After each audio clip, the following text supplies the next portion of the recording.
But All we're right. going to move on to our next segment here. I'll get this going here. Dun, dun, dun, dun, dun, dun, dun, dun. Let's go. The Washington Commanders. There it is. All right. The next segment we're going to talk about is exactly what happened today. So this was a chance for Ron Rivera to speak with some of the media. He made a comment that happened late this afternoon, so it's almost like breaking news here, that he brought up the point of not extending Chase Young's fifth-year option. Right now, Chase Young is going into year 4. We obviously all know about the injury history that he's had, that massive, knee injury that's really taken a long time for him to recover. And so he's going into year 4. He was already having a down year in year 2 when it comes to production. Last year was a rehab year. So the team would have the ability to offer him the fifth-year option to pick him up. So you'd have him, for 2 more seasons. But in year 5, he would cost $17 million. And what Ron said was that there's a chance that they don't pick him up. So that therefore that would kind of motivate him to say, this is your chance to get paid, show out in year 4. And he said that this same situation that they did with Deron Payne, they did not extend Deron Payne last year. They said, you want to get paid? Show us. And he became a Pro Bowl player this year. Mm-hmm. What are your thoughts hearing Ron talk like that? I think he's got a history of doing this to people, like just kind of like, just trying to like make some subtle comments to the media, try to light a fire under you. Like, it's just his kind of way of doing it. So honestly, I think it's probably a good move because at this point in time, you don't know what you're getting with Chase. Like, you might as well just go ahead and roll the dice with him at this point. You got a lot of guys that are coming up in free agency in the next couple years, and you got to see what you have. Like, if you want to extend him, past that 5th-year option or give him a long-term deal, go ahead and roll the dice. Like, I don't know what the going price is at defensive end for franchise and past that point, but I'm assuming it's more than 23 mil, something along those lines. But yeah, I think he's on to something. Like, I think Chase has got a full year to recover now, and next year is going to be his make or break year. He's got to show us what he's got. Yeah. Well, and I think the way the 5th-year option works is you get paid at whoever is. So the franchise tag works where they take the average between the highest paid player at the position and the 5th highest. Yeah. Find the average, that's the amount. So like Deron Payne is going to be $19 million this year. I thought that 5th-year options like this would basically be the equivalent to whoever is the lowest, that the 5th highest at your position, which would be the $17 million for a defensive end, potentially. That's kind of what I think as how it works. And so you're right. I mean, it's a lot of money to pay for someone who had only like 3 or 4 sacks in his 2nd year. It's like you wouldn't pay someone if they weren't named Chase Young that. Do you know the dead cap number if they cut him? Like, well, any there idea wouldn't be.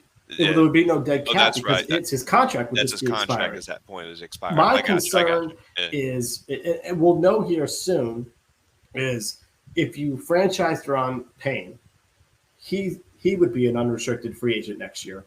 Montez Sweat will be on his 5th-year option next season. And then if you don't extend Chase Young, he would be on his 4th year and be done. So going into next offseason, you would automatically be choosing between Sweat and Young and potentially Deron Payne as well.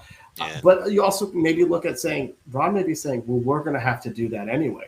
Because just like we're talking about with Deron Payne, if the team knows there's no way they can pay both Sweat and Chase Young, it's kind of like, well, we're just getting to that decision 1 year earlier. Because if you pick up Chase Young's option, you may be telling Montez Sweat we can't afford to pay you. Exactly. You're sending that message to him, and we're not serious about paying you long term. Exactly. And he's definitely I think he's provided enough at this point to deserve that longer term contract. But I just don't know what that's going to cost and the way the roster is going to look down the road because of that. But right. Yeah, like I think you got to let him play it. Just let him play it out. Watch him go ahead and become that second overall pick again, like he was a couple of years ago. Become the defensive rookie of the year. That type of guy. Like, he's got it, but right. I'm just afraid with that type of massive knee injury, he's just never going to be the same. So it's just you got to see what you got, but maybe Ron's onto something with just motivating him in that way that he doesn't have that extra year to fall back on. Like, and it drives me nuts when they don't extend these guys and then they have their contract year and they blow up and then you have to pay them, but it's the business. Then I'm always concerned after that they're going to come back and just what's to motivate me to play any better now because I'm under contract for the next 3 years getting paid top dollar. So it's exactly. It was kind of like the whole argument right now with Deron Payne. It's like you've never been this pass rush force, and then you just were. You had 11 and a half sacks, but you haven't been that guy in the past. But it's because you knew you were going to get paid at the end of this year. That but we'll get to the Deron Payne talk. But you have no it's a legitimate argument. It is. There's no control over that aspect of it. So, I might do the same thing for myself as well. I wish my work would do that for me, but Yeah, I hear you. Hold on, sorry. I said about my internet was cutting in and out there. Could you repeat what you said? You got that South Carolina DSL internet, man. Well, AT&T was right outside today doing something, and now look at this. I've never had any problems until all of a sudden tonight, and their truck was out all day. Yeah. You something on the side there? No. I do think it's dicey. I certainly will say that, though, when it comes to Chase Young. It's like, I get it from a team, a roster construction where you're basically saying, okay, Sweat, Young, we're signing one of you two. Figure it out. Better year gets it. But it's also like, I mean, this is a guy we drafted that could potentially be a generational talent. And we're sitting here saying we're almost kind of alienating him to say, well, you better play well. Otherwise you're gone. So it's tough. It's a tough position. Absolutely. And I think, honestly, a lot of it's going to be once they bring new ownership in here. So like they'll probably make the final say. And a lot of it will depend on what type of picks we have in the next couple of years. It's our next year. So we'll see. Right. We'll see what happens. But just don't pick up the 5th year option. Let them play it out. See what happens. So you're in support of it. I am. Yeah. On the record. Okay. Good deal. Yep. All right, we're going to take one more break before we dive into how we would improve our beloved Commanders roster. Dun, dun, dun, dun, dun, dun, dun, dun. Let's go. The Washington Commanders. There it is. All right. We appreciate those that are watching us. Appreciate those that are catch it later on YouTube. Sean always posts them very well. Catch us on Apple Podcasts and Spotify, wherever you get your podcasts. We always appreciate that. You can always like and subscribe, and we love the comments, even when they're post show and kind of giving us some ideas or some thoughts on what we say. We love it. We'll respond to you, and so we love to hear your thoughts on some of the things that we say. Here's the bulk of our show that I've been excited about for, I don't know, at least like 5 or 6 days. And Sean and I have been very, very slowly bringing up this, roster evaluation, taking a look at the offseason, partly because it's been January and free agency doesn't hit until March. So we didn't want to, just talk everything in the first week of divisional round playoffs. But it's also because, as stuff starts to happen throughout the offseason, you start to have some your roster is going to take shape, kind of have an idea of what direction they should be going in. So what we're going to do tonight is we're going to talk position by position, how we would improve that spot, or if we need to improve that spot. I'm sure there's a couple spots here, where we can be like, we're kind of set. Let's, don't need to pay a whole lot of attention to it. But then there's others that we need a major overhaul. Before I do that, I think we should start off with the most important decision of the offseason, and that is Deron Payne. Because I think the decision to be done with Deron Payne affects everything. So I'm going to let you start off with, talk to me about it. I kind of have an idea which way you're going, but all right, so you're Martin Mayhew, you're Ron Rivera. What are you doing with Deron Payne?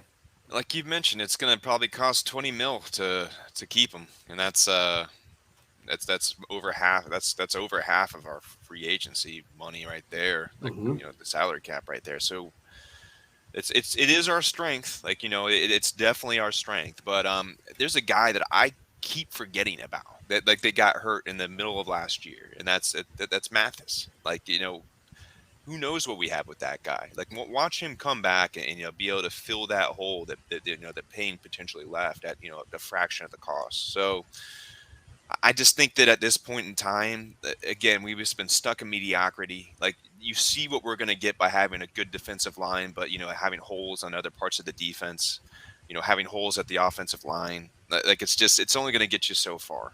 But yeah, at this point, I don't think you can pull the trigger on that big of a contract. Um, Right. like you mentioned, maybe they can tag him and trade him, like do something to get some type of value back for him. It kills me every time that they do this, where they just have to let their best guys walk for nothing. But it's just Right. I don't Right. know how else you're going to take the next step. Like, but unless you're going to hit on some guys in free agency and have them produce at a higher level, but Right. it's very, very hard for that to happen. At least with Well, you this team. said it. On paper, the team did what they should do if you're making prudent roster construction decisions.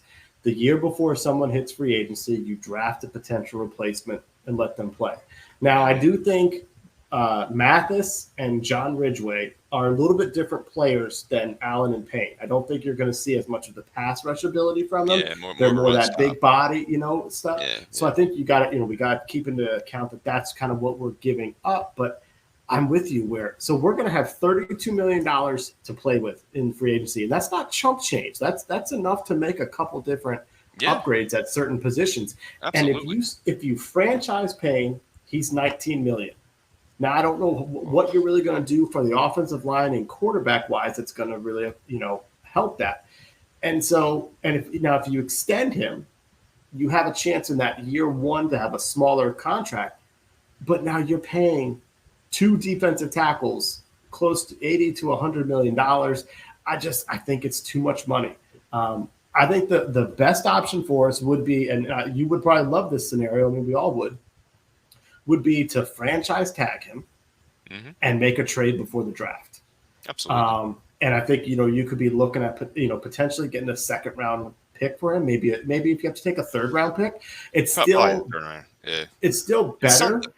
It's better, and it's better than losing him and getting a comp pick. So like we get a comp pick for Brandon Sheriff that we lost last year. But you said like a third round pick potentially? It's a third round pick, but it starts at the end of the third round. Yeah, so after all 32 teams pick, then they go through and award these comp picks. So, I mean, you're talking like you're picking 35 to 40th of that round. Whereas if you trade Deron Payne with the team, you're picking much, much earlier in that round. And we don't have a third round pick this year. So to one of the guys in our chats, Kyle Yates' point, I said there was a lot of chatter yesterday from the Falcons. Cordell Patterson said, come on, Payne, come on to the ATL. I think he said, come to the 404. And Kyle said, Deron Payne's gonna sign with Atlanta. And I was like, we'll trade him to you for a second. And he was like, let's be honest, you'll take a third. And it is true. I would, if that's what it takes. Even if it's if it's a third and a fifth, absolutely. Those are two spots we could take. So, now, the other thing I think also sort of while that the franchise tag may be an option is two reasons. One, it's going to set up the rest of your free agency. So how much dollars we have left. We'll kind of know what are we doing on quarterback wise? What are we doing on offensive line wise? So that'll kind of let the team know, just like they did with Carson Wentz last year by making the trade that they decided, okay, now here we got to figure out free agency now that we have this contract. But more importantly, you mentioned the sale of the team. If Dan Snyder is selling the team and they franchise tag Deron Payne, he's not paying him any money. Because a franchise tag, you get paid with your game checks. Deron Payne makes $19 million starting in week one, all the way from September to January. Payne gets $19 million. That's going to be a heck of a fall for him. Yeah. However, if you sign him to a long-term extension, all the money that you guarantee. So like an example was he could get a 4-year deal, $80 million, 55 guaranteed. Dan Snyder would have to put $55 million into an escrow account. Got it. I don't think he's going to fork over any more money if he's selling the team. They're not spending any money. They're not cutting any. They're not cutting any coaches. They're not gonna. He's not gonna pay out any contracts that he doesn't need to pay at this point. Exactly. So I think the only option, really, if you want to get something of significant value for Payne, is to franchise him, and kind of tell him we're doing this so that you're on our roster for 2023. but that gives us the flexibility to kind of to trade your way to find a partner. And there are teams, the Colts and the Rams have come out to say that they want to improve their defensive line. So we know there's teams out there. Line. Absolutely. Exactly. He's top 5 at this point. Like they were saying, the top 5 stopping the run. Like he's really stepped up his game there. But how about this? Like we'll go ahead and we'll franchise tag and trade him, and then we'll bring back our boy Matt Ioannidis. That's what we need to do. Yeah.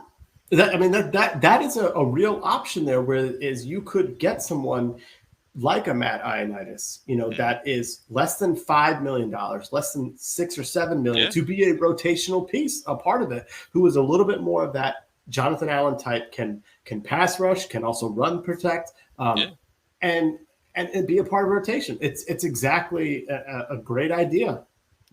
With free agency, you could basically sign 2 defensive tackles for what you're going to pay Payne, and potentially get similar production. But it's tough to say, and you don't know if Payne's going to get paid and then just not want to play at that same level. So it's just he's had that one really good year. Otherwise, it's just been definitely first round pick worthy, but not top 3, top 4 defensive tackle, not Jonathan Allen level. So it's a tough one, and again, it's just Washington football all over again. Just potentially watching your best players walk away. So it's just it's hard, as opposed to us grabbing everyone else's best players and bringing them to us and overpaying like we used to.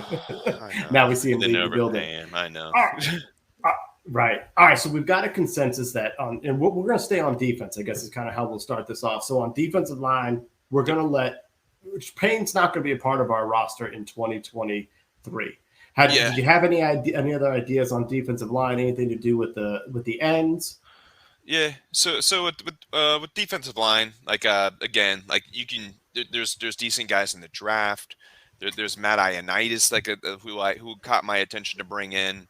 Gosh, I had my list up here of guys that I could potentially bring out, but like from an end perspective, I was looking at our roster, and then so like we have like we're not losing a ton of guys. Like we're losing what was it, F.A. Obata, and then otherwise like him and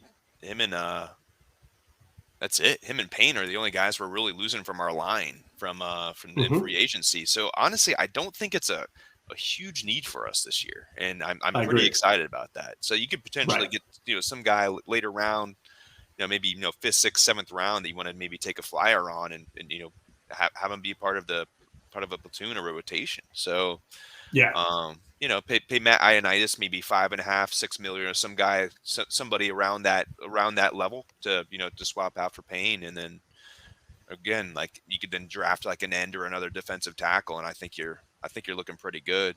How about you? I think you're right. Defensive line, I really didn't have a whole lot of activity there.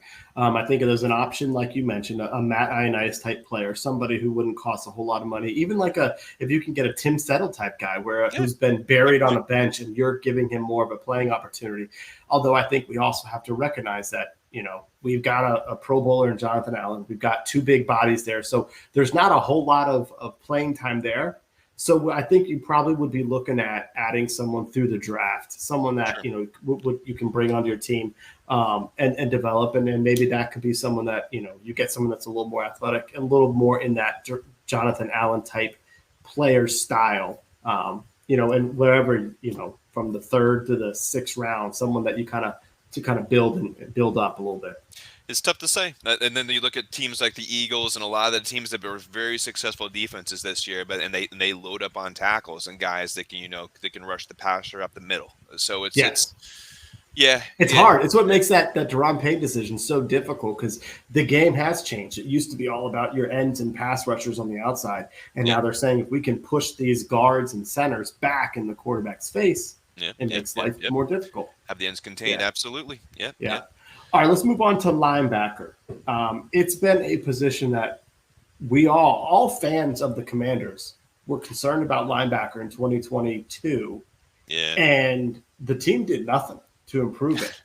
And all fans were sitting here just bewildered, just like, well, how can we see this, but you guys do nothing?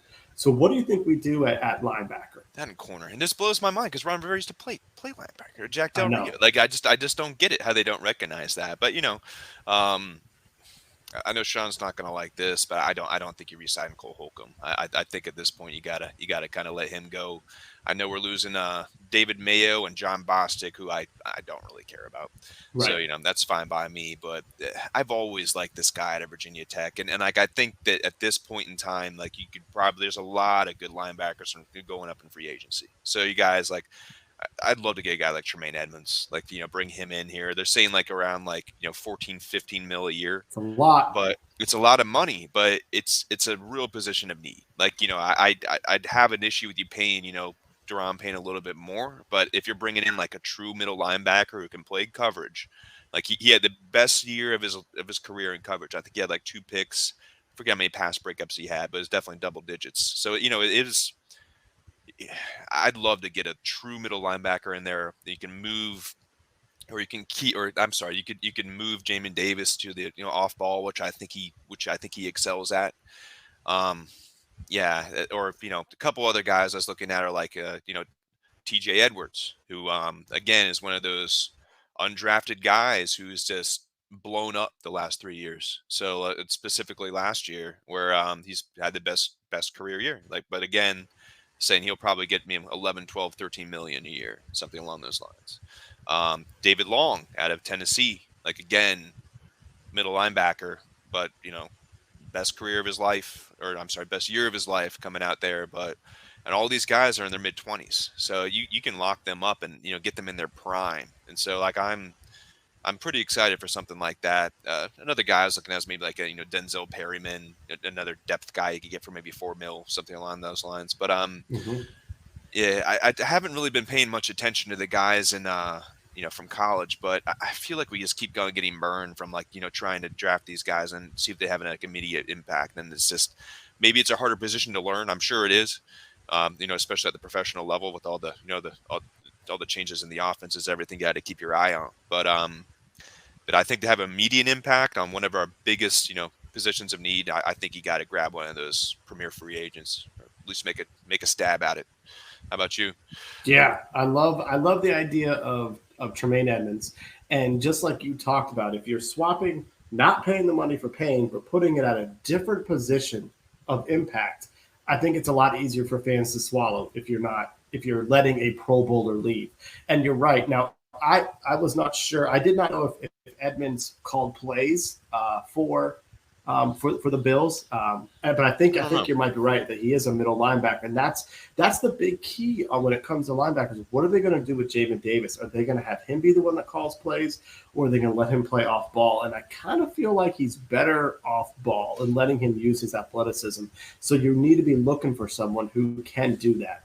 I'm not out on Holcomb just yet because I think because of the injury, you can get him cheap, and he does have the ability at the beginning of the season. He was the play caller, but I'm not paying him top money. I'm paying him, injury. Like this is your 1-year deal to prove it to me potentially. I wouldn't pay him more than 6 or 7 mil a year. Absolutely, that's even generous. I think that's generous. Yeah, you can't break the bank for him. But exactly. So I'm with you there. There's a couple guys that I've watched throughout the years that I've really liked. A guy in Cincinnati, Jermaine Pratt. He is a middle linebacker. He can play all 3 downs too at middle linebacker. So he's someone that didn't sign a big contract with Cincinnati, an expensive one. So I would have my eye on him. I'd love the dude that came from Alabama a couple of years ago, Rashaan Evans. He's with, I think, Atlanta is where he went from Tennessee to Atlanta. Tackling machine. So I've got my eye on him. You said it. T.J. Edwards is a guy that I've liked for a long time, and they're both athletic. I thought about 2 other guys, the Eagles, Kaiser White. If they choose to let Jamin Davis be the Mike, White is a off-ball, speedy linebacker. So you'd have some 2 athletic guys there. But, yeah, I think they need to do something in free agency at linebacker. Absolutely. And then I think that needs to be our starter. It needs to be Davis and a free agent linebacker. And then I think we need to draft somebody to groom to come in here. Sure. At some point, I was thinking, you mentioned Jack Campbell. It's like, oh, could he be a first round pick? Do you go? But it's like, I think you want to go someone in, second, third, fourth round that is someone you can develop. But most importantly, it's if either of those guys go down, we have depth. Because right now, Cole Holcomb went out, and like you said, you're throwing David Mayo out there. We had David Mayo. horrible depth. You got Bostic in there, like it's just like it's like Groundhog Day all over again. Like I don't get it. It just blows my mind a little bit, especially. But it is what it is with Ron. I've always been kind of questioned about his some of his personnel decisions, but it's easy Absolutely to criticize him from my couch. So yeah, absolutely. All right, so moving on from linebacker, we're going to go defensive backs. We're going to lump corners and safeties into it just for of time.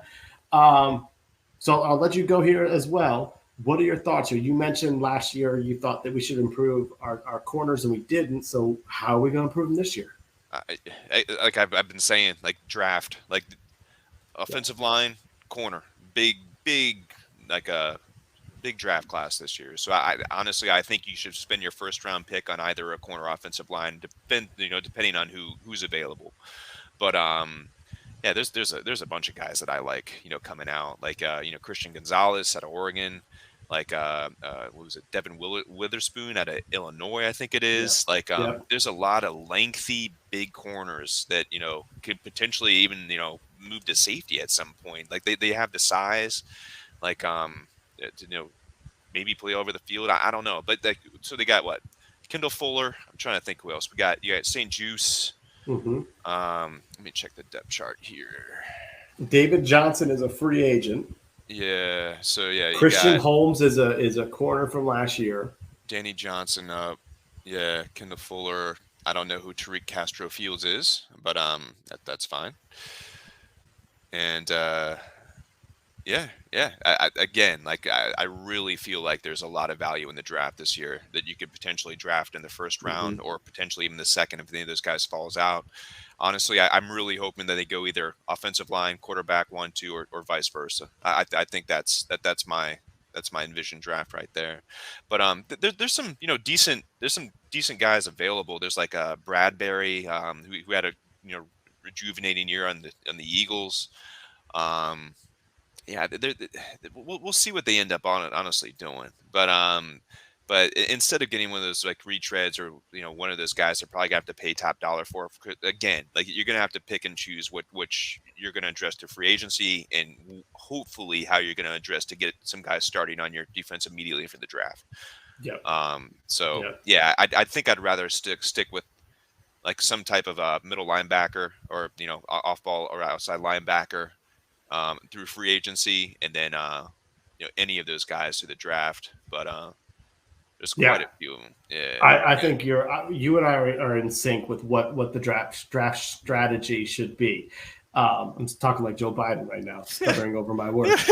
And it's the same thing, like you mentioned. This draft has a ton of corners in it. So if you go first round, second round, even into the third round, these some players are going to fall. There's going to be value. There's a chance, and I would love it if we got 2 corners in this draft, someone to develop. Sure. We know we've got Fuller, although for next season, and Benjamin St. Juice. Although I have heard that after next season, Fuller's contract is a lot more cuttable, and you wouldn't have as much of a dead cap. So I think you're drafting someone with the idea in 2024 it could be St. Juice and this rookie. But more importantly, sure, I'm drafting because Benjamin St. Juice has not played a full season yet. And in his 2 seasons. So while he showed flashes and he shows potential and ability, he doesn't show availability. No, durability is not there for him. Agreed. Exactly. Yeah. And that's a big problem for me. It's the most important. So I think we need to have somebody. So if he goes down, or when he goes down, we're not trotting Danny Johnson out there to play at starting. We do. And now I would say I want to re-sign Danny Johnson to be the number 4 like he was. And you've got Christian Holmes in his second season. I think that's someone to develop, but I'm also okay with drafting 2 corners, as I mentioned, just to put some competition. At safety, I think they're kind of set at safety. Although I believe Bobby McCain might be a free agent. I'm not sure if I'm accurate on that. Fact check me on that. McCain? Yeah. Did he sign a 1 year deal last year, or did he sign for No, longer? no, that he's not a free agent this year. Bobby McCain's still Okay. on there. Yeah. Then there really is no need at safety for us to do. I I thought they think they're played pretty set. well last year. Yeah. I thought Forrest and Reeves and Butler did a decent job filling in. Well, I So think the yeah, goal would be for Butler to have the type of ascension that Forrest did this year, where he went from a special teams player to a standout on the field that played pretty good. Like you said, they kind of had some played pretty well. So I think we're good there. Draft a corner high. hmm That's an impact player, potential starter, yep, because that's a big need. absolutely, absolutely. All righty, so we got through the defense. We're going to take a quick break, and when we come back, we will get into how we're going to improve the offense. All right. Dun, dun, dun, dun, dun, dun, dun, dun. Let's go. The Washington Commanders. There it is. All right. We're back, Jack. I do thank you for coming on and chatting this up. We just had a chance to go through our defensive players and how we would improve this roster. Now comes the offense, and we kind of saved the best for last, going through what really needs a lot of improvement, which is a surprise because I don't know. I just felt like our offense was not going to be the problem this past year. I mean, I thought Carson Wentz was going to put up numbers, and it was a huge clunker. Dude. You and EB, the only two guys that I know that would just defend Wentz till the end. It's just so it's no. There was no. always a chance he might get that magic though. Don't Once you the magic remember? comes back. Don't you remember when he took him to the playoffs that 1 year? The guy's going to show up eventually. He's just going to show up, but no. How did he go from 27-7 with the Colts to just absolutely atrocious with us this year? I don't understand it. I don't know, man. I think they had a better line and a better run game. I think it took a lot of pressure off of him, and then so it's tough to say. Maybe it's the system. Honestly, I did not watch a lot of Colts games 2 years ago, so like I can't really give an honest opinion of how how the offense differs from that year to this year. But sure. But that decision making, man, like it's just some of those plays, like I just don't get it. Like I think it was if you look at the pie chart of who's to blame. I mean, I think Wentz held on to the ball too long at times. I think there were play calls that were trying to utilize his arm, his ability to throw deep, so they were too long in developing. And I think our offensive line couldn't pass protect worth a darn. It was just this combo of just all falling apart. And nobody made enough adjustments, whether it was the quarterback, whether it was the play calling, whether it was the offensive line improving. There were no adjustments made. Like, I just couldn't believe in that Browns game that wasn't the quick game that would make him look good. I think that was finally the game where you realized that Wentz is not the answer after the third pick? The third interception. The second one was pretty bad too. Yeah. I mean, they all were bad. They all were bad. I luckily didn't watch any of that game. I was out in KC watching my Chiefs do just chopping on out there. Keep chopping, man. Yeah. Keep on chopping. Yeah. All right. Well, let's talk quarterback then. Let's just go straight into it. So today, Ron Rivera announced that Sam Howell would be in the running to be QB1 next year. Yes. I did actually hear that announcement, and it was him basically saying he's the starter. Because at this point, like, who else are they going to bring in to challenge him? Like, at this point, like, you're probably going to bring in some journeyman quarterbacks, some backup, like, I don't see them bringing in like a Jimmy G or a Teddy Bridgewater or a Sam Darnold or something like that. Why would you spend all that money on Baker Mayfield when he's basically been terrible on 3 teams now? So it's just, I think you're gonna stick with Sam Howell. Again, bring in somebody way down the chart.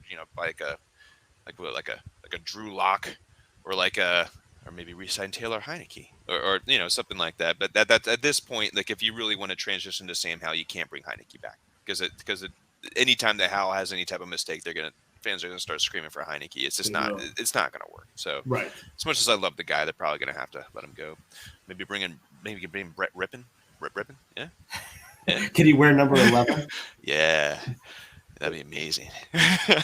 But I kind of forgot about this, like, from last year, about the whole everyone gets all spun up on quarterbacks every single year, like especially going into the draft. Like they always project all these guys to go in like, the top 10. Like I forgot about like the Matt Corral, like Malik Willis, like, oh, these guys are going to come take the league by storm and blah, blah, blah, blah, blah. And it's all the, the hype from the media and everything along those lines. And the draft day comes and then they drop. They drop to like, the third, fourth, fifth round. Like at one point in time, I think Sam Howell was like considered one of the top quarterbacks in the draft. He jumps to the fifth round. So it's just, so in my opinion, what you can do is just, sit back, see what happens with the draft, and you can probably nab one of these guys in the fourth round, and then just, see what you can develop, see what you can do.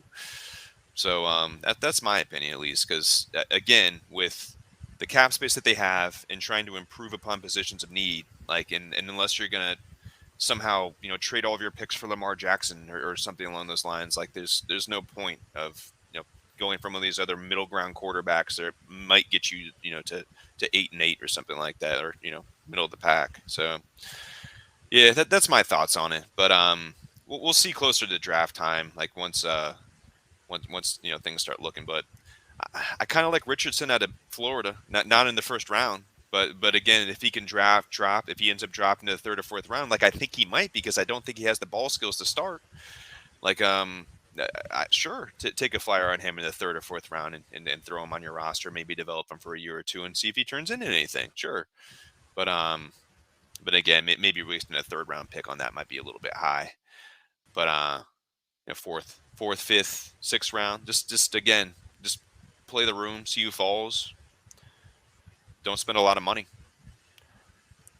We could be in a Mahomes position. Sam Howell comes out there, plays like Mahomes. We got him in this rookie contract. Yeah.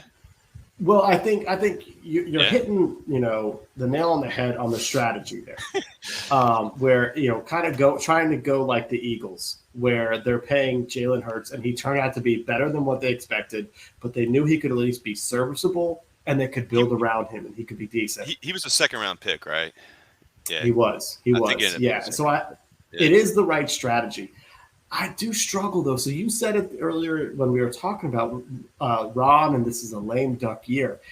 I have a hard time believing that Ron Rivera is going to go into a year where if he has a new owner and he has to prove himself and win, he's going to trot out a fifth round pick to be his starting quarterback. So I will say this, like, all I'm going to say is if Derek Carr gets cut, I don't know how they can work it out with the cap. But I wouldn't be upset if they were to find a way to do it and make a play for Derek Carr. All right, get ready for another 7-win, 8-win season, I guess. It's just.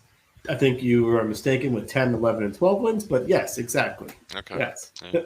But I think in reality that's like hey man, how are they really going to go in? But I think we are going to go into a season where, or if we go into a season where Sam Howell has a legit opportunity to be the starter, I think you're right to talk about what are we going to do, for him. I think we need to bring in a veteran. I think we need to be bringing in someone who can tutor him a little bit, like an Andy Dalton would be a huge home run type guy, so that if Howell gets injured, he can come in for a little bit.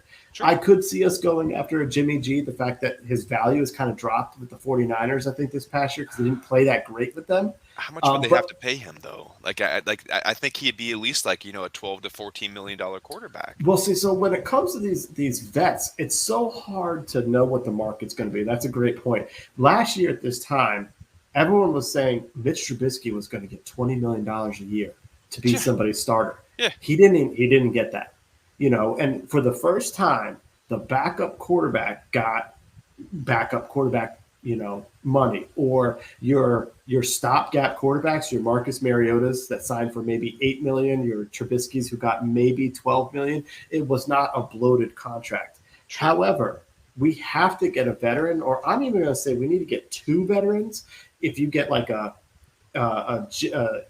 Andy Dalton and a Nick Mullins, someone who can be a third round or your third quarterback on the depth chart. But if people get hurt, he can play, because there were over 60 quarterbacks that started this past year. Oh man. And in Washington, we have started 3 quarterbacks since we were the Redskins, since we wore this logo. So if we go into it thinking, oh, you got Sam Howell, or you pick up Sam Darnold to be his backup and compete with him in the training camp, that's not enough because Jake Fromm is the next guy on the roster, and that's not doing it for me. No. You know, so I think we need to be allocating what could be up to $10 million on 2 players to be in there. So I think it's going to take a little bit of a chunk of the your available salary cap to make sure you've got someone that can push Sam, make him compete to be better, and but also to teach him a little bit of what they see out there. Because the last thing we really need is a rookie quarterback. And I'm calling Sam a rookie because it's his first time starting a full time. But without someone there that can really talk to him about that's been there, been like, this is what we need to be looking at. No, and that's a good point. Like, you could definitely go to the bargain bin and get a guy like, Jacoby Brissett, like, CJ Beathard or something like that, and pay him, combined maybe, $8-9 million a year to kind of fill that gap, just in case, you have to go with your contingency plan. Yeah. But ultimately, though, I hate to say it, but if either one of those guys are probably starting, you're like it's not good. You're going to be sitting there at, again, 7 or 8 wins, and so at the best. So it's just right. I don't know. I just really hope they hit with Sam Howell. I really hope that that they finally got it right, and they're developing this guy and getting this basically sit for a year, and learn from the ultimate mentor Carson Wentz. That he can go out there and really make a difference. So I actually heard that Wentz was actually mentoring the guy. He was actually taking the time to try to coach him up in addition to Heineke. So are you advocating for keeping Carson Wentz? Is that what I'm hearing? Because that's what I'm hearing. For $3 million, yes. and my gosh, the fans at DC would be furious if Howell gets hurt and Carson Wentz comes trotting out. Get him back out there. 2 for 6 with 3 picks. Well, I mean, let's think about it. Let's be honest. I mean, a guy like Taylor Heineke has won 7, 8 games. 2 years in a row. How it doesn't take Howell to be a whole lot to reach that bar. Like, our bar can be pretty low on what we need from a quarterback. And if you get a little bit of decent play, the way Heineke did it, he made us competitive. If he's got, Howell's got a little bit of a stronger arm, there's a chance we could win 8-9 games. There's a chance we could sneak up on people. You never know. There's a lot of free agents in the NFC East this year. So, like, we don't know what's going to happen with, the Eagles and the Cowboys. Like, even the Giants. Like, watch Daniel Jones walk or something like that. Who knows? Like, anything's possible. Right. But that's they just get hit with, schedules change, injuries change, free agency, that type of stuff. Because you're right, you don't know. You don't know. Like, at least that's the one thing I do like about the NFL. It's so hard to predict in that sense. So like, you never know how you're going to be from year to year in that regard. But again, like, middle of the pack teams like the Commanders, like they're a couple pieces away, I think, from making a wild card berth, maybe making a little bit of a playoff run. Like, they're not that far off, but it's just. It's hard to take that next step unless you this is like the crucial moments, like when you spend your money in free agency wisely and draft guys that actually can produce. And I hate to say it, but what was it? How many Pro Bowlers has Ron drafted? None. Yeah. None. No, you're right. The Commanders are that middle of the road team that is just missing a couple pieces. The problem is, one of those pieces is the most important position in the game. Yeah, and the hardest position to play in all sports, basically. Exactly. Yeah. It's a major asterisk there that we got to fix. It's easy to fill that hole there. Sure. So, yeah. All right, so let's move on. We got the consensus is we're not going to spend a lot of money. Although I'm putting it out in the universe. If Derek Carr becomes a free agency, I'm looking his way.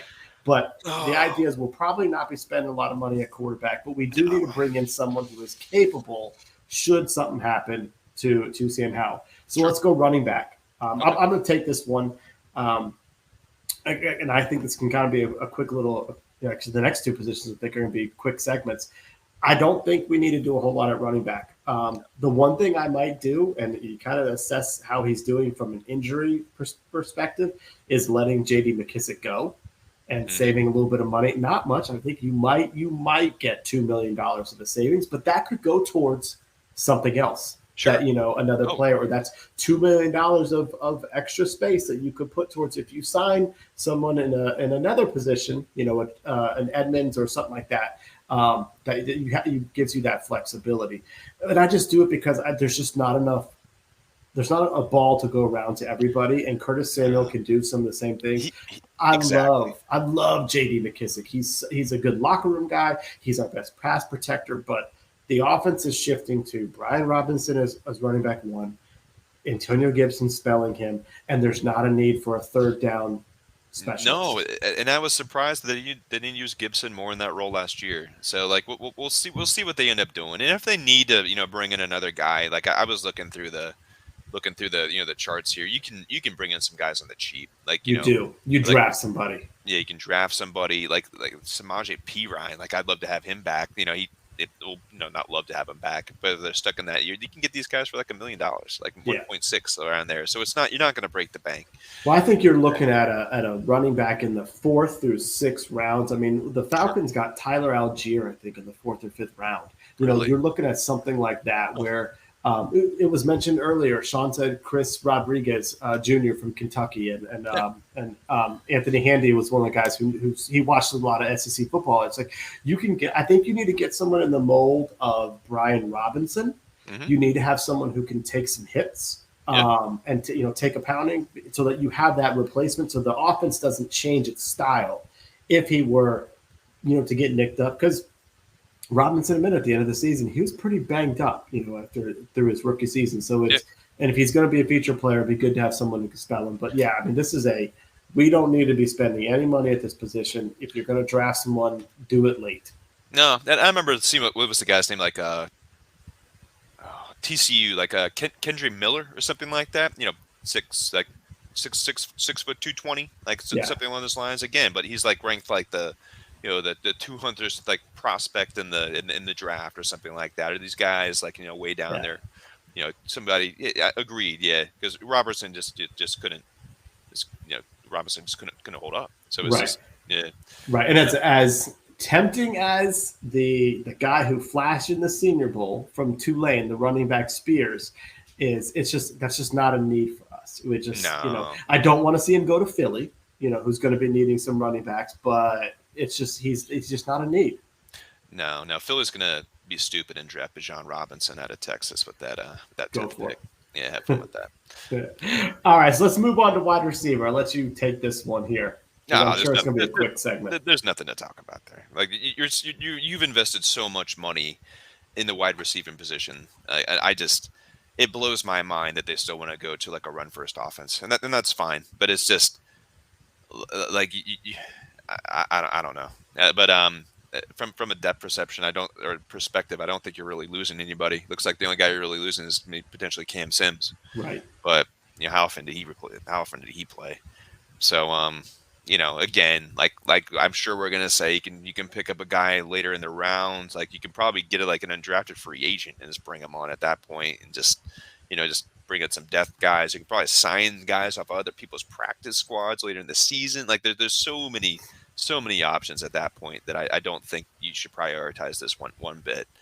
But right, I'm with you here. I mean, I do want to see. I would like for us to get a taller, bigger receiver in the kind of mold that Cam Sims is. I should say he is.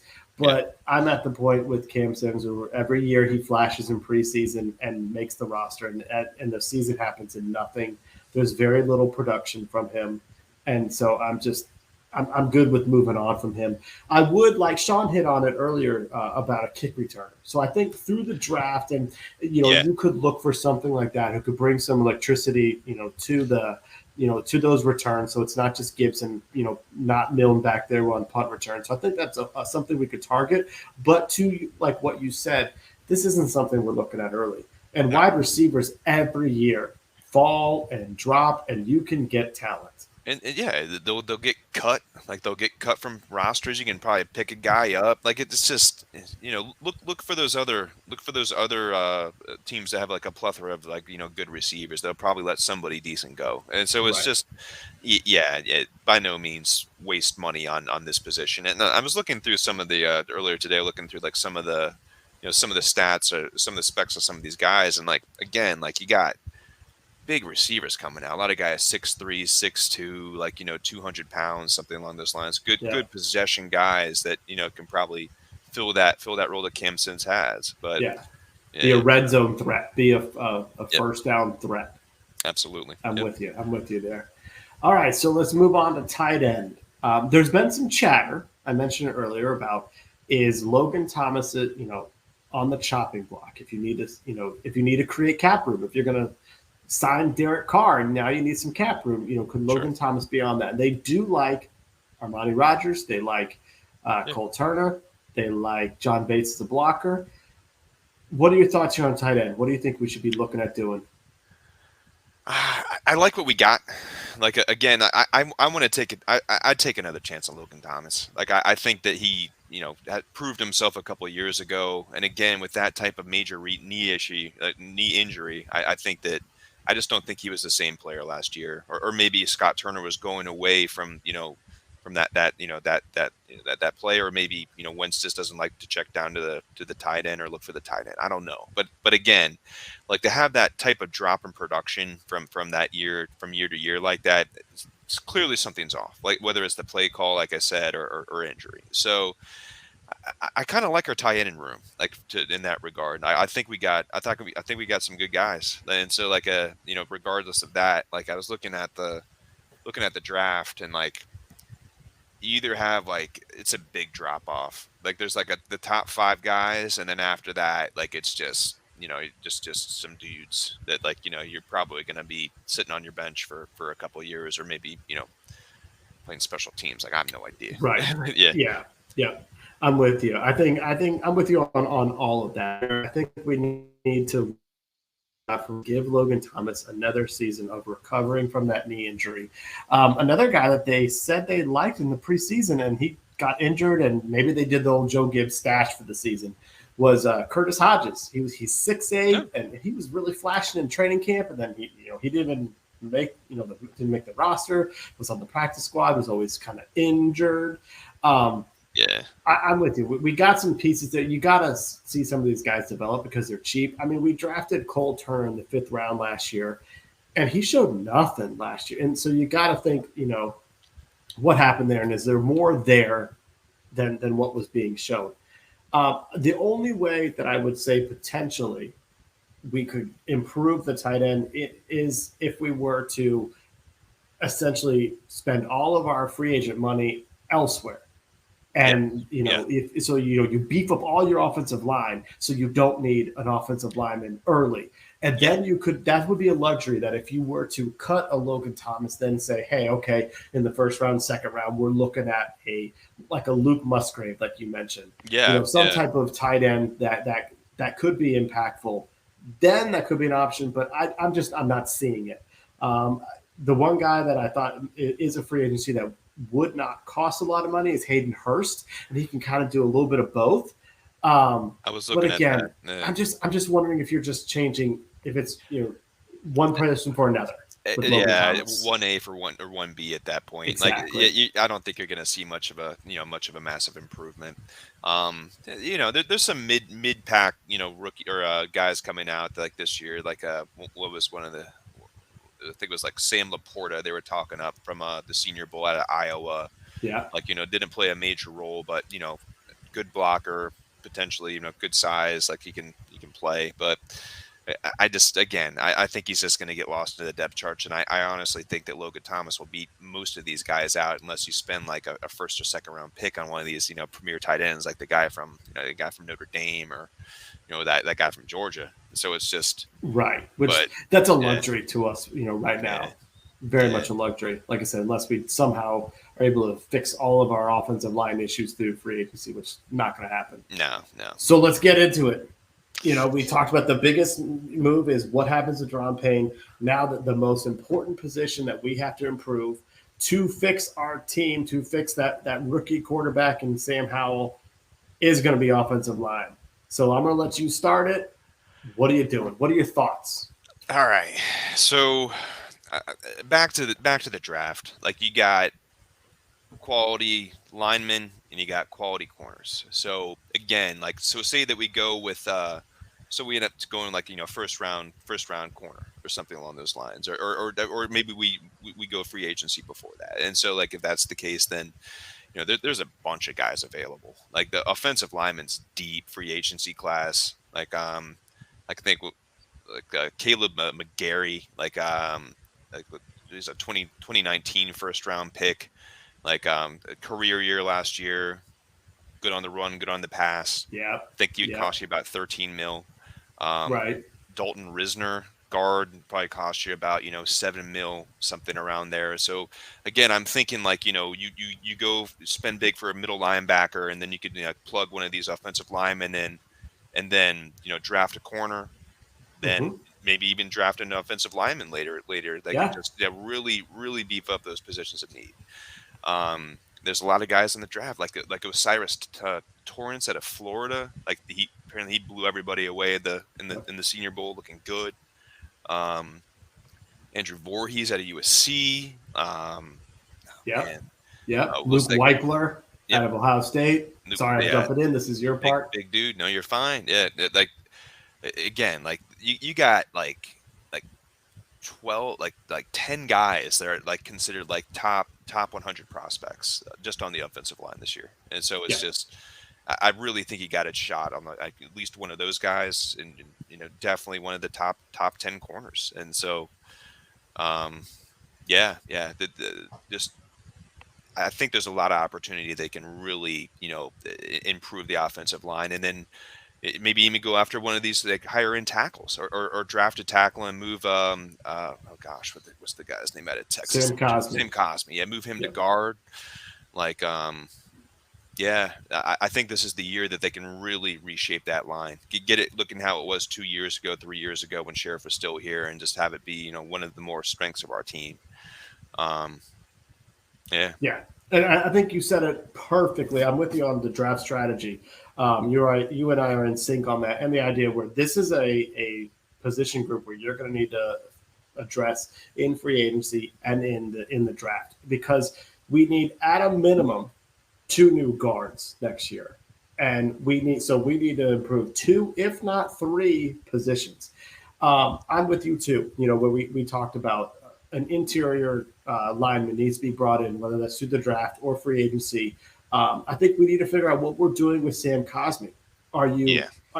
Pick a position at this point is what I'm going to say. He's a young guy. He needs to be honing his craft. You're going to leave him at right tackle and let him focus on it, or are you going to bring him in to right guard? My concern with Sam Cosmi is he is injury prone. He gets nicked up, and he too has not played a full season in his 2 years. Whereas the other guy that's coming back, and this is where the part where Ron and Martin gave some inclination of their thoughts, they said they want to get younger at center. And Chase Roulier could be a cap casualty, but you're not going to save a lot. He's currently set to cost $12 million on the cap. If you cut him, you save $4 million. So it's going to be an $8 million dead cap. But, I mean, that still is $4 million that you could put towards someone, but that's not a whole lot of savings. And I don't feel like Chase Roulier is injury prone. He's had a broken ankle and then I think a torn ACL. And they happen because he's gotten rolled up on. I think that's a lot different than Sam Cosmi nicking his shoulder, nicking his hand, breaking his finger. Yeah, getting those the nick up injuries where it's always going to be something. The major injuries are a little bit are concerning, but less concerning. Like maybe Sam Cosmi's soft. Maybe he can't play. Exactly. It's tough to say. And I was checking the free agents and you're correct about center. Tyler Larson's out, Nick Martin's out. Like those are the 2 backups they have. So there's nobody else. No. So at this point, besides Chase Roulier. So there's some pretty decent guys available in a free agency, but after the top 4, like it just kind of drops off. I feel like we've got too many positions to be spending money on a free agent center. Yeah. I feel like this is where we need to be. If you get 2 guards, this is where you go get that guy Schmitz from Minnesota. It's just crazy to pick a center in your first round pick, but he could anchor your line and be your Jason Kelsey for the next next 10 seasons. Sure. But I think we need to be doing, like you said, a combo of draft picks and and some free agencies. I am worried about building more depth. I don't think Charles Leno had the best season, but right now I think you can't cut everyone because I don't think we can sign 5 new players. So you gotta work with what you got. But we also got to remember that we have Chris Paul's on the roster. He was a 7th round pick last year. He started against Dallas. I don't think we want to go into the season penciling him in to be your starting guard. I don't think that's a smart decision. That's not setting yourself up there. No. But I think he's someone to develop. I wouldn't even mind. There is a cap casualty that could be Andrew Norwell, but I kind of feel like he may be someone you want to keep around as your backup because Wes Schweitzer is a free agent, and he's been great. He can play center, he can play guard, and play it pretty well. But I think you can't be, like you said, you can't be spending money too much on the depth there. You need to be using it as you're spending money on a starter and then drafting, some guys. So even if we draft a tackle, like if our draft is cornerback, tackle, guard in the first 3 rounds in some order, I think we're doing things right. I think that's exactly right. I think you're really setting yourself up to fill those holes at a lower salary and just then you can spend on some of those bigger free agents of other positions of need, specifically on the defense. And so exactly. Yeah, and again, like there's a couple guys in free agency on the center side that I think you could bring in. Like one guy I was looking at was like a Ethan Pokeek out of Cleveland. Yeah. He's actually rated one of the top rated centers in the league this year. And then like apparently you can get him for hopefully around maybe he'll get paid after this. Who knows? But maybe $2 million, something around there. Like nothing that's for a starter. Yeah. I mean, I would take that. That's what he got paid last year. 1.1 and 1.1 mil supposedly is what he made last year. But it sounds like he's probably going to cash in somewhere else. Right. So yeah, it's tough to say how you're going to kind of shuffle that up. But like you mentioned, guard, tackle, and I think things will kind of work themselves out at center. Just bring in a later round pick or maybe a guy off somebody else's roster in free agency. Yeah. There is a guy in free agency that if we were to cut Roulier. I love the dude from Minnesota. He's a NC State Wolfpack, Bradbury. Yeah. I would love to bring him in. You're right. But again, it's like, do we need to be paying a center right now? Or do we need to be paying stuff around if we've got Chase Roulier on contract? Yeah, he should be your starter. So right. At this point, I think you kind of just roll with him and then just have a contingency plan at some point of who else you can bring in that position. But you're probably going to take a dent in production. But sure, rolling the dice. Yeah. All right. Well, that's our deep dive on the offseason roster. Again, it's in the next couple of weeks we're going to start hearing some things because there's a deadline in late February for a franchise tag. So we're going to get an idea of what happens with Payne and what goes on there. Derek Carr is going to be looking into where does he go, whether it's a trade or if he gets cut and gets to be a free agent and select his own team. That's going to be coming here in February. So, I'm glad we were able to kind of really take a deep dive and look at what the opportunities are. I mean, it seems like we're very much on a consensus where there's, spend a little bit here on the line, spend a little bit here at linebacker, and then kind of let the draft fill in all the pieces there, which, I mean, honestly, would be the right way to build this roster up. Yeah, I think you're absolutely correct. More importantly, though, you okay with Joey Sly starting a kicker this year or next year? Oh, I am. He's on the roster. I am. I think I don't know what else we would get. For right now, I am. Yeah. No. I didn't bring up kicker because he's on contract. So no paying for Robbie Gould. No. They can go get Chad Ryland from Maryland to be a training camp competition with them. I'd be okay with that. Undrafted training camp invitee. I'm fine with that. I'm fine with seeing. And actually, in all honesty, I do think what we should be bringing, one of our 90 players should be a second kicker to not just push Sly, but also give him a break from not doing all the kicking duties. Yeah. Near the end of the year, there, I think he kind of broke down a little bit. Like he just missing extra points, missing like mid-range field goals, which I was kind of surprised at. But yeah. I don't think he's the best, but I think there's a lot of kicker issues throughout the league. Oh, no doubt. they get cut by the Washington team and then go off and be highly successful somewhere else. So, Especially when they go to Pittsburgh. Sean Sweeten went to Sean Pittsburgh and did Sweetson, really well. Oh man, Graham Gano goes to Carolina and played really Carolina well. kills it. He was the guy that went down to the Chargers. I forget. Dustin Hopkins. Hopkins was there. He was doing pretty decent, and he got hurt. He got hurt. I think he got passed over because he got hurt. Dicker the kicker is there now. Yeah. Yeah. So, right. Yeah. Right. But yeah. No. Honestly, I think that, again, the Commanders are in a pretty good spot to be able to upgrade their roster and hopefully take that step next season. Like, right. I will be very pleasantly surprised if they can, make it over that hump. I would be so happy just going into new ownership with a team that's looking promising to, potentially make the next step in the next couple of years. And again, a lot of this revolves around getting Sam Howell protection and then seeing what you got with him in the first 6 to 8 games of next season. Right. I'm with you. I'm with you. I think, there's a lot of, now I'm going to ask you one question that's off script here. Okay. If we have a new owner in 2023, are you okay with a new name in 2024? God, yeah. Anything but the Commanders. Anything. I will take anything. But Ron Rivera just won the Salute to Service Award, so they're embracing this military theme. I'm so tired of Ron. Just get them all out of here.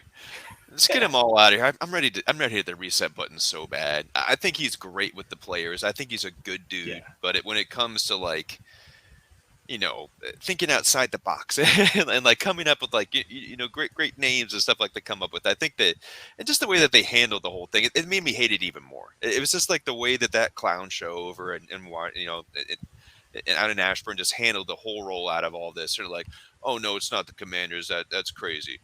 Yeah, it's the Commanders. It's just it's so ridiculous. But honestly, I think I probably would have hated any name that they put out, just because of the ownership. Just because they own ownership. It's such a show every single time. So, but honestly, I can't think of better names. I still like the Red Wolves. I liked a lot of the names that they came up with. The Red Wolves. I don't know about the Red Tails.